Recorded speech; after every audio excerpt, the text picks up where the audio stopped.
মালিককে টাইম দেওয়ার সময় আমার হাতে নাই।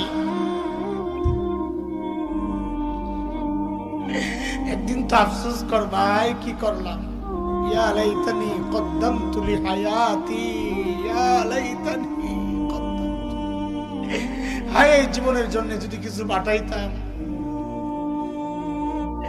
এই দেখ আমার দিকে তাকা, আমি তো এখন আফসোস করি, আরে যৌবনের 32টা বছর শেষ করলাম, আরে কি করলাম।